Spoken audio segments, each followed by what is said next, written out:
बोलो सच्चे दरबार की जय, बोलो शेरा वाली मैया की जय। व्यास जी बोले, अयोध्या पहुंचकर नृपश्रेष्ठ सुदर्शन अपने मित्रों के साथ राजभवन में गए। वहां पर शत्रुजित की परम शोकाकुल माता को प्रणाम करके उन्होंने कहा, माता, मैं आपके चरणों की शपथ खाकर कहता हूँ कि आपके पुत्र तथा आपके पिता युधाजित को युद्ध में मैंने नहीं मारा है। स्वयं भगवती दुर्गा ने रणभूमि में उनका वध किया है। इसमें मेरा अपराध नहीं है। होनी तो अवश्य होकर रहती है, उसे टालने का कोई उपाय नहीं है।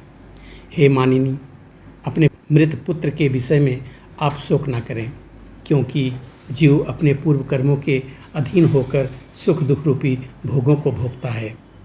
हे माता, मैं आपका दास हूँ। जैसे मनोरमा मेरी माता है, वैसे ही आप भी मेरी माता हैं। हे धर्मज्ञ, आप में और उनमें मेरे लिए कुछ भी भेद नहीं है। अपने किए हुए शुभ तथा अशुभ कर्मों का फल अवश्य भोगना पड़ता है। अतएव सुख दुख के विषय में आपको कभी भी शोक नहीं करना चाहिए। मनुष्य को चाहिए कि दुख की स्थिति में अधिक दुख वालों को तथा सुख की स्थिति में अधिक सुख वालों को देखे। अपने आप को हर्ष शोक रूपी शत्रुओं के अधीन ना करें। यह सब दैव के अधीन है, अपने अधीन कभी नहीं। अतएव बुद्धिमान मनुष्य को चाहिए कि शोक में अपनी आत्मा को न सुखाएं। जैसे कठपुतली नट आदि के संकेत पर नाचती है, उसी प्रकार जीव को भी अपने कर्म के अधीन होकर सर्वत्र रहना पड़ता है। हे माता, अपने किए हुए कर्म का फल भोगना ही पड़ता है। यह सोचते हुए मैं वन में गया था, इसलिए मेरे मन में दुख नहीं हुआ। इस बात को मैं अभी भी जानता हूँ। इसी अयोध्या में मेरे नाना मारे गए, माता विधवा हो गई। भय से व्याकुल वह मुझे लेकर के घोर वन में चली गई। रास्ते में चोरों ने उसे लूट लिया, उनके वस्त्र तक उतार लिए और समस्त रास सामग्री छीन ली। वह बाल पुत्रा निराश्रय होकर मुझे लिए हुए भारद्वाज मुनि के आश्रम पर पहुँची। ये मंत्री विदल्व तथा अबलादासी हमारे साथ गए थे। आश्रम के मुनियों और मुनि पत्नियों ने दया करके निवार तथा फलों से भांति हमारा पालन किया और हम तीनों वहीं रहने लगे। उस समय निर्धन होने के कारण न मुझे दुख था और न अब धन आ जाने का सुख ही है। मेरे मन में कभी भी बैर तथा ईर्ष्या की भावना नहीं रहती। हे परंतपे, राजसी भोजन की अपेक्षा निवार भक्षण श्रेष्ठ है, क्योंकि राजस अन्न खाने वाला नरक में जा सकता है, किंतु निवार भोजी कभी नहीं। इंद्रियों पर संयम नियंत्रण करके विज्ञ पुरुष को धर्म का आचरण करना चाहिए, जिससे उसे नरक में न जाना पड़े। हे माता, इस पवित्र भारतवर्ष में मानव जन्म दुर्लभ है।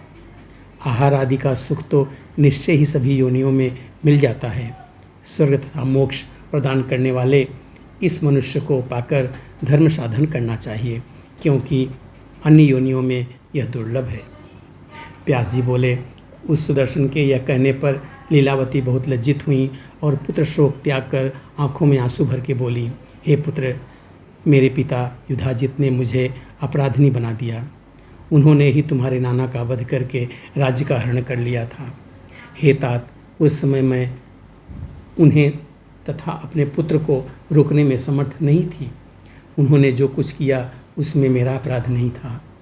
वह दोनों अपने ही कर्म से मृत्यु को प्राप्त हुए हैं। उनकी मृत्यु में तुम कारण नहीं हो। अतएव मैं अपने उस पुत्र के लिए शोक नहीं करती। मैं सदा उसके लिए किए गए कर्म की चिंता जरूर करती हूँ। हे कल्याण, अब तुम ही मेरे पुत्र हो और मनोरमा मेरी बहन है। हे पुत्र, तुम्हारे प्रति मेरे मन में तनिक भी शोक या क्रोध नहीं है। हे महाभाग, अब तुम राज्य करो और प्रजा का पालन करो। हे सुव्रत, भगवती की कृपा से ही तुम्हें यह अकंटक राज्य प्राप्त हुआ है। माता लीलावती का वचन सुनकर उन्हें प्रणाम करके राजकुमार सुदर्शन उस भव्य भवन में गए जहाँ पहले उनकी माता मनोरमा रहा करती थीं। वहाँ जाकर उन्होंने सब मंत्रियों तथा ज्योतिषियों को बुलाकर शुभ दिन और शुभ मुहूर्त पूछा और कहा कि सोने का सुंदर सिंहासन बनवाकर उस पर विराजमान देवी का मैं नित्य पूजन करूँगा। उस सिंहासन पर धर्म अर्थ काम तथा मोक्ष प्रदान करने वाली भगवती की स्थापना करने के बाद ही मैं राज्य कार्य संचालित करूँगा, जैसा मेरे पूर्वज श्री राम आदि ने किया है। सभी नागरिक जनों को चाहिए कि वे सभी प्रकार के काम, अर्थ और सिद्धि प्रदान करने वाली कल्याणमयी भगवती आदिशक्ति का पूजन तथा सम्मान करते रहें। राजा सुदर्शन के ऐसा कहने पर मंत्रीगण राजाज्ञा के पालन में तत्पर हो गए। उन्होंने शिल्पियों द्वारा एक बहुत सुंदर मंदिर तैयार कराया। तदनंतर राजा ने देवी की प्रतिमा बनवाकर शुभ दिन और शुभ मुहूर्त में वैदिक विद्वानों को बुलवाकर उसकी स्थापना की। तत्पश्चात विधिवत हवन तथा देव पूजन करके बुद्धिमान राजा ने उस मंदिर में देवी की प्रतिमा स्थापित की। हे राजन, उसमें ब्राह्मणों के वेद घोष, विविध गानों तथा वाद्यों की ध्वनि के साथ बहुत बड़ा उत्सव मनाया गया। व्यास जी बोले, इस प्रकार वेदवादी विद्वानों द्वारा कल्याणमयी देवी की विधिवत स्थापना कराकर राजा सुदर्शन ने बड़े विधान के साथ नाना प्रकार की पूजा संपन्न की। इस प्रकार राजा सुदर्शन भगवती की पूजा करके अपना पैतृक राज्य प्राप्त कर विख्यात हो गए और कौशल देश में अंबिका देवी भी विख्यात हो गई। संपूर्ण राज्य प्राप्त करने के बाद सद्धर्म से विजय प्राप्त करने वाला राजा सुदर्शन ने सभी धर्मात्मा सामंत राजाओं को अपने अधीन कर लिया। जिस प्रकार अपने राज्य में राम हुए और जिस प्रकार दिलीप के पुत्र राजा रघु हुए, उसी प्रकार सुदर्शन भी हुए।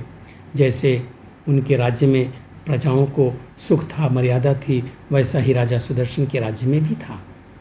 उनके राज्य में वर्णाश्रम धर्म चारों चरणों से समृद्ध हुआ। उस समय धरती तल पर किसी का भी मन अधर्म में लिप्त नहीं होता था। कौशल देश के सभी राजाओं ने प्रत्येक ग्राम में देवी के मंदिर बनवाए। तब से समस्त कौशल देश में प्रेम पूर्वक देवी की पूजा होने लगी। महाराज सुबाहु ने भी काशी में मंदिर का निर्माण कराकर भक्तिपूर्वक दुर्गा देवी की दिव्य प्रतिमा स्थापित की। काशी के सभी लोग प्रेम और भक्ति में तत्पर होकर विधिवत दुर्गा देवी की उसी प्रकार पूजा करने लगे जैसे भगवान विश्वनाथ जी करते हैं। हे महाराज, तब से इस धरातल पर देश देश में भगवती दुर्गा विख्यात हो गई और लोगों में उनकी भक्ति बढ़ने लगी। उस समय भारतवर्ष में सब जगह सभी वर्णों में भवानी की ही पूजा शुरू हो गई। हे नृप, सभी लोग भगवती शक्ति को मानने लगे, उनकी भक्ति में निरत रहने लगे और वेद वर्णित स्रोतों के द्वारा उनके जप तथा ध्यान में तत्पर हो गए।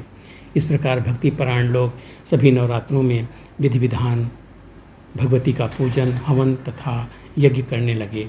इस प्रकार यहाँ पे तृतीय स्कंद का 25वां अध्याय पूरा होता है। बोलो सच्चे दरबार की जय।